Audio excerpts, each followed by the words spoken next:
우리 마음속에는 수많은 고정관념들이 자리 잡고 있다. 그것은 우리가 자라오면서 책이나 사람이나 자기 나름의 경험 등 외부로부터 받아들인 것들이다. 그것은 우리의 본질이 아니다. 그것은 어떤 특정한 상황에나 해당될 수 있는 매우 부분적인 진실들이다. 때문에 고정관념이라는 것은 인간관계를 불편하게 하고 세상을 편협하게 보게 하고 삶의 자유를 구속하고 마음을 고통스럽게 하고 심지어는 한 사람의 인생을 구렁텅이로 몰아넣기까지 한다. 고정관념은 비판을 낳는다. 나는 사랑과 결혼에 대해서 나름대로의 고정관념을 갖고 있었다. 그것은 이런 것이었다. 진정한 사랑이란 정말로 사랑하는 사람과 결혼하여 오직 그만을 사랑하고 그와 평생을 같이 하고 혹 중간에 그가 죽더라도 그의 사랑을 생각하며 죽을 때까지 혼자 사는 것. 한 번은 이런 일이 있었다. 내가 교사였을 때인데 같이 근무하고 있는 학교의 교감이 어느 날 교통사고를 당했다. 그 차에는 부인이 함께 타고 있었는데 부인만 죽고 교감은 약간의 상처만 입었다. 그러고 나서 한 1년이 지난 후 교감은 재혼을 했다. 나는 그때 이런 생각을 했었다. 야, 평생을 같이 살다시피 한 아내가 죽은 지 이제 얼마 됐다고 벌써 재혼하느냐? 평소에 아내를 사랑했다면 저렇게 재혼할 생각이 들까? 도대체 아내를 사랑이나 한 거야? 그에게 있어서 그간의 아내의 존재란 대체 뭐였단 말이냐? 그냥 혼자 살고 말지 늙어서 무슨 주책이냐? 이런 나의 비판은 나 자신의 고정관념, 곧 내 마음속의 나에고에서 비롯된 것이었다. 세상에는 수많은 종류의 사랑이 있고 인생이 있다. 삶은 너무나 신비하고 다양한 것이라서 우리의 좁은 머리로 판단할 수 있는 게 아니다. 이 우주가 하나의 덩어리로 온전히 존재하기 위해서 벌이는 수많은 작용은 우리의 생각으로는 간단히 헤아릴 수 없는 것이다. 그러니까 나의 고정관념은 단지 나 자신의 문제이지 우주와는 전혀 상관없는 것이었다. 교감은 교감 나름의 인생관이 있고 사정이 있을 것이다. 그런 것을 모르고는 그 상황을 이해할 수 없다. 그런 일이 이미 벌어졌다면 우주라는 전체의 입장에서 그것이 필요했기 때문에 벌어진 일이다. 종교적으로 말하면 하늘이 허락했기 때문에 벌어진 일인 것이다. 비판은 사랑이 아니다. 그 비판은 나 자신 속의 나에서 비롯된 것이다. 내가 동해시에 첫 발령을 받아 근무하던 시절, 처음으로 고3 학생들을 담임하게 되었던 적이 있었다. 그때 반의 단합을 위해서 봄 야유회를 갔었는데 잘 놀고 있던 학생들 중에 간부 몇 명이 나에게 와서 간청했다.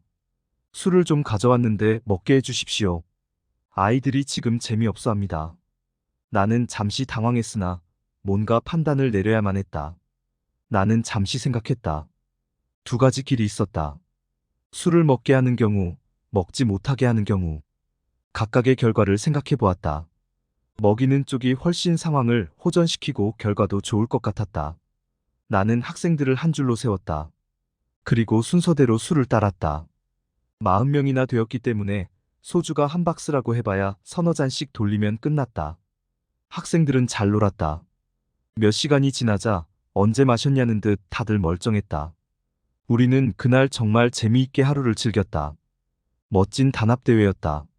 나는 지금도 그때를 생각하면 정말 판단을 잘했다는 생각이 들었다. 그때 만약 내가 학생은 술 마시면 안 된다라는 고정관념에 얽매여 술을 못 마시게 했다면 그날 단합대회는 실패로 끝나게 되었을 것이다. 게다가 거기서 스트레스가 쌓인 학생들이 그대로 조용히 집에 들어가지 않고 끼리끼리 모여서 술이라도 마시러 갔다가 사고라도 냈다면 1년 내내 우리 반은 순조롭지 못했을 것이다. 시골 학생들은 충분히 그럴 가능성이 있었다. 독실한 기독교 신자가 있었다. 그런데 이 사람은 목사인 그의 아버지로부터 절대로 남한테 화를 내서는 안 된다고 배워왔다. 그래서 그의 마음속에는 화를 내는 것은 아주 나쁜 것이라는 관념이 강하게 박혀서 그의 초자아의 구성 요소로 자리 잡고 있었다. 그러나 화를 내는 것이 항상 나쁜 것은 아니다. 어떤 때는 화를 내는 것이 오히려 사랑일 때가 있다. 그러니까 그는 잘못된 관념을 갖고 있었던 셈이다. 그런데 사람이 살면서 어찌 화나는 일이 없을 수 있겠는가? 그러나 그는 화를 낼 수가 없었다. 화를 내려고 하면 그 즉시 그의 마음속에서는 이런 외침이 들려왔다. 화는 나쁜 것이야. 화를 내면 나쁜 사람이야. 그가 자라면서 가지게 된 화를 내는 것은 나쁜 것이다라는 관념이 그의 마음속을 가득 채우고 있어. 그가 화를 내려고 할 때마다 그의 마음속을 메아리치며 맴돌았다. 그럴 때마다 그는 화를 꾹꾹 참았다. 그러자 그 화는 그의 무의식 안으로 깊숙이 파고들어가 그의 행동을 지배했다. 그의 마음은 점점 경직돼 갔고 억압되었던 화는 자신에게 화를 일으켰던 사람들을 교묘한 방식으로 괴롭혔다. 우리 어른들의 마음속에는 이런 고정관념들로 인해 겪는 마음의 고통이 적지 않다. 이런 고통은 사실 잘못된 것이다. 어린아이들을 보라. 그들은 고정관념으로 인한 고통이 없다. 친하게 지내다가도 화날 때는 화를 내고 또 금방 잊어먹고 언제 그랬냐는 듯 친하게 지낸다. 그들에겐 어른들과 같은 관념으로 인한 스트레스가 없다. 순수하고 천진난만하다. 그러면 우리 어른들도 어린아이들처럼 고정관념으로 인한 스트레스에서 자유로울 순 없을까? 물론 자유로울 수 있다. 이제 그 방법을 얘기해보자.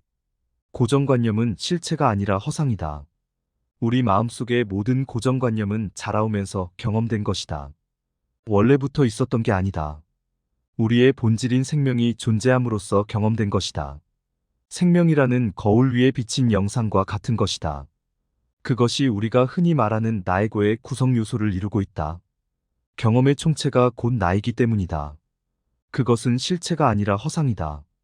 그 허상에 우리의 본질인 생명이 휘둘리며 상처받고 있는 것이다. 주객이 전도된 것이다. 자, 이제 이러한 실상을 알았으니 어떻게 하면 될까? 우선 여러분의 마음속에서 자신의 경험에서 비롯된 나의 경우에 나는 초자아로서 우리 마음속에서 마치 독재자처럼 군림하고 있다가 외치는 화는 나쁜 것이다라는 관념의 소리가 들려오면 그 소리에 영향받지 말고 그냥 지켜보고 있으라. 깨어있는 의식인 생명으로서 자신의 마음속에서 나가 버리고 있는 작태를 제3자처럼 관조하고 있으라.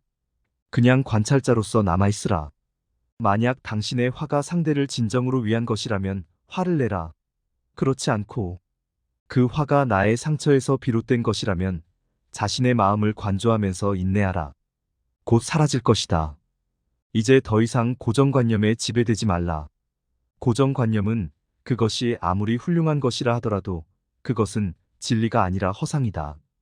그 허상에 고통받지 말라. 그것이 나의 고임을 직시하라.